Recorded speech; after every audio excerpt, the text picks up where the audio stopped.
2 দিন আগে আমাদের অ্যানিভার্সারি ছিল। তো সামজিদের বাবা কোনোবারই আমাদের অ্যানিভার্সারি বা বার্থডে পালন করতে দেয় না, সে এগুলো পালন করা একদম পছন্দ করে না। প্রত্যেকবারই অ্যানিভার্সারির দিন সামান্য কিছু রান্না করি, সামজিদের বাবার পছন্দের কোনো খাবার রান্না করে দেয়, সে খুব খুশি হয়। কিন্তু এবার অ্যানিভার্সারির দিন বাসাতেই থাকা হয় না, বাড়িতে গিয়েছিলাম। আম্মু একটু অসুস্থ ছিল, তো বাড়িতে গিয়ে 2-3 দিন ছিলাম। ওইখান থেকে সামজিদের স্কুল করতাম, দুপুরের দিকে বাসায় এসে সামজিদের বাবার খাবার দাবার রান্না করে দিয়ে আবার বিকালের দিকে বাসায় যেতাম। এভাবে 2-3 দিন কাটিয়েছি। তো অ্যানিভার্সারির দিন আসতে চেয়েছিলাম, কিন্তু ওই দিন প্রচন্ড ঝড় বৃষ্টি হওয়ার কারণে আসতে পারিনি। সামজিদের বাবা বারবার বলতেছে আমার এই বৃষ্টির মধ্যে খিচুড়ি গরু মাংস খেতে ইচ্ছা করতেছে। তো সামজিদের বাবাকে যাইতে বলি, কিন্তু সে ঝড় বৃষ্টির মধ্যে যায় না এবং আমিও আসি না। অনেক ঝড় বৃষ্টি, 1 মিনিটের জন্য বৃষ্টি থামেনি। পরের দিন আমি বাসায় আসি, এসে সামজিদের বাবাকে জিজ্ঞেস করি তুমি কি খাবা।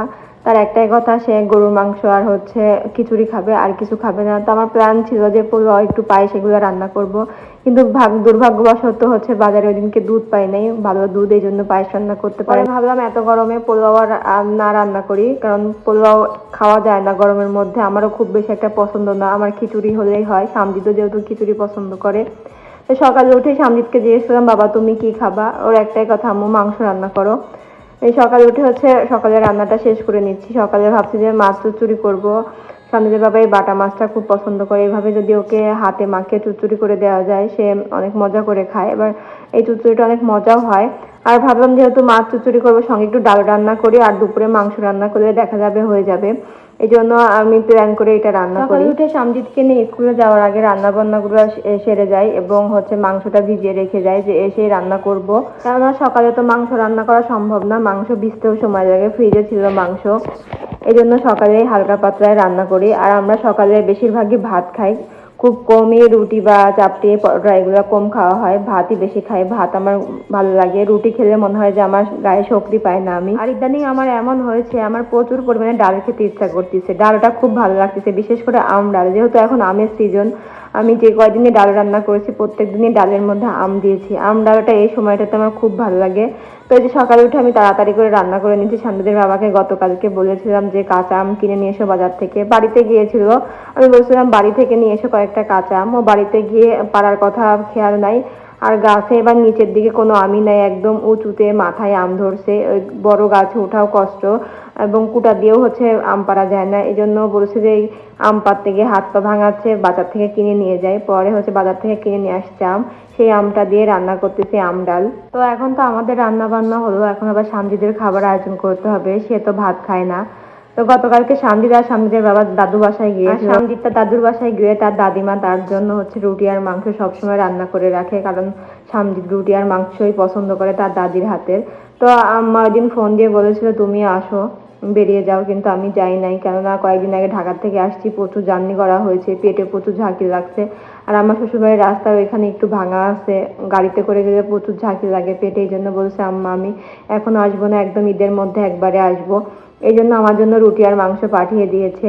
রুটি আর মাংসটাই বের করে গরম করে সামজিদকে খাইয়ে নিচ্ছি, ওকে নিয়ে স্কুলে যেতে হবে আবার।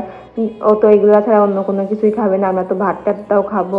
সামজিদের মাংস হলে আর কিচ্ছু লাগে না, রুটি মাংস বা মাংস দিয়ে চাপটি। মাংস যখন শেষ হয়ে যায় তখন সে বলে আম্মু মাংসের ঝোল হলেও একটু নিয়ে আসো, মানে ও অন্য কোনো কিছু খাবে না, মাংসের ঝোল হলেও সে খাবে। তো আমি সামজিদকে নিয়ে স্কুলে যাওয়ার আগে খালাকে বলে গিয়েছিলাম খালা সব কিছু কেটে কুটে রেডি করবেন, কেননা স্কুল থেকে আসতে আসতে 12টা পার হয়ে যায়, 12টা বেজে যায়। তখন এসে তাড়াতাড়ি করে রান্না করা অনেক ঝামেলা, আর গরুর মাংস রান্না করতে তো এমনিতে একটু সময় লাগে। তাই খালা এখানে সুন্দর করে লাউ কুচি করে রেখেছে, পেঁয়াজ রসুন মরিচ সব কেটে রেখেছে। আমি এসে শুধু মাংসটা ছোট ছোট করে কাটতেছি। এখানে রোজার ঈদের মাংস ছিল, রোজার ঈদে আমাদের প্রত্যেকবার ঈদে একটা ভাগ থাকে, সম্মতি থাকে, ওইখান থেকে মাংস পাওয়া হয়। এবারে মাংসগুলো খুবই ভালো ছিল, কোনো তেল বেশি একটা ছিল না। আর গতবারের মাংসগুলো প্রচুর পরিমাণ তেল ছিল, যে তেলের জন্য মাংস খাওয়াই যায়নি ভালো করে। তো যে মাংসগুলো আমি কেটে কুটে ধুয়ে নিচ্ছি, এখন একদম ব্লেন্ডার করে সবকিছু একবারে মাংস চড়িয়ে দিব আর ভাজি চড়িয়ে দেবো, যেন তাড়াতাড়ি রান্না হয়ে যায়। আমি এই চুলাটাতে প্রথমে ভাজি দিয়ে দিচ্ছি, আর ওই পাশে চুলাটাতে মাংস দিয়ে দিব, দুইটা একসঙ্গে করে অনেক তাড়াতাড়ি হয়ে যাবে রান্না।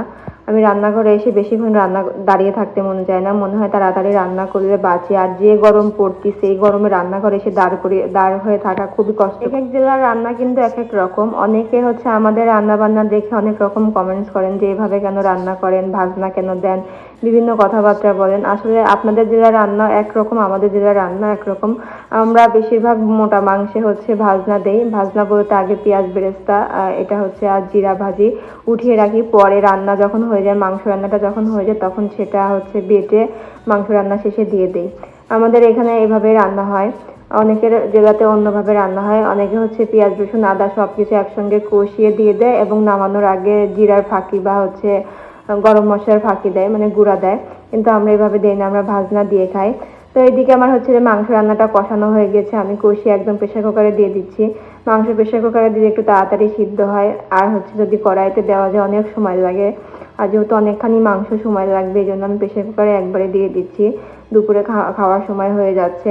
আর এই যে মাংস রান্নাটা কিন্তু শেষ হয়ে যায়, এখন ভাজনাটা আমরা ব্লেন্ড করে নিব। আমাদের এদিকে এভাবেই রান্না হয়, ভাজনাটা ব্লেন্ড করে নিয়ে একদম পেস্ট করে মাংস যখন ঝোল ঝোলে থাকবে তখনই দিয়ে দিব। এবং ওই পেঁয়াজ বেরেস্তাটা দেওয়ার পরে, পেস্টটা দেওয়ার পরে হচ্ছে কিছুক্ষণ আবার জাল দিয়ে ঝোলটা একটুটা শুকিয়ে নেব, 10-12 মিনিট যে যেভাবে জাল দেয়। এতে হচ্ছে অনেক সুন্দর একটা ফ্লেভার আসে, মাংস খেতে অনেক মজা হয়। যারা এভাবে খাননি একবার হলেও ট্রাই করবেন যে পেঁয়াজ বেরেস্তা বেটে দেওয়ার জন্য মাংসের টেস্টটা কতটা সুন্দর আসে। আর আপু এবং ভাইয়ারা, আপনারা যারা আমাদের ভিডিও দেখেন তারা কিন্তু কমেন্টস করেন না, এটা খুবই মন খারাপ হয় আমাদের। এই গরমের মধ্যে ফোন ধরে রেখে ভিডিও করা খুবই কষ্টকর। তারপরে হচ্ছে ফোন চুলার পাশে রাখলে অনেক হচ্ছে গরম হয়ে যায়। আর আইফোন তো এমনিতেই গরমে প্রচুর হিট হয়, আর একটু পর পর হচ্ছে হিট হওয়ার কারণে আমি মাঝে মধ্যে ফ্রিজের মধ্যে দিয়ে রেখে আসি ফোন। তাছাড়া ঠান্ডাই হতে চায় না, ক্যামেরা অন হতে চায় না, বিভিন্ন ঝামেলা। তাই এত কষ্ট করে ভিডিও বানানোর পর যদি আপনারা কমেন্টস না করেন তাহলে কিন্তু অনেক খারাপ লাগে।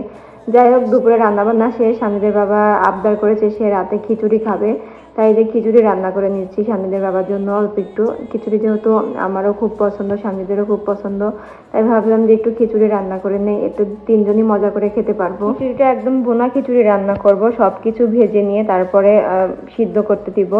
ভুনা খিচুড়ি রান্না কিন্তু অনেক মজা হয়, হাতে মাখিয়ে রান্নাও মজা হয়, আবার ভুনা খিচুড়ি রান্নাটাও মজা হয়। দুইটা টেস্ট দুই রকম আসে। স্বামীদের বাবা ভুনা খিচুড়িটা খুব পছন্দ করে। আর আজকের আবহাওয়াটা অনেক ঠান্ডা ঠান্ডা, এই জন্য খিচুড়ির সঙ্গে মাংস খুবই ভালো জমবে। এই জন্য স্বামীদের বাবা বলতেছে তুমি খিচুড়ি রান্না করো, আমি খিচুড়িই খাবো। এই যে হচ্ছে খিচুড়িটা একদম রান্না শেষ, অনেক সুন্দর হয়েছে খিচুড়ি রান্না। আমার হাতে খিচুড়ি রান্না নাকি অনেক টেস্টি হয়। আর এই যে দুপুরে গরুর মাংস রান্না, গরুর মাংস কিন্তু যত বেশি জাল দেওয়া যায় তত কিন্তু মজা হয়। গরুর মাংসটা অনেক মজা হয়েছিল।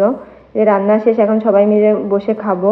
আর যে যেখান থেকে ভিডিওটি দেখছেন অবশ্যই কমেন্টস করবেন যে কে কোথা থেকে ভিডিওটি দেখছেন। আজকের ভিডিওটি অনেক বড় হয়ে গেল জানি, তবুও যারা শেষ পর্যন্ত দেখেছেন সবাইকে অসংখ্য ধন্যবাদ। সবাই আমাদের পাশে থাকবেন, আমাদেরকে সাপোর্ট করবেন, অবশ্যই লাইক কমেন্ট করবেন। সবাই ভালো থাকবেন, আমাদের জন্য দোয়া করবেন। আল্লাহ হাফেজ।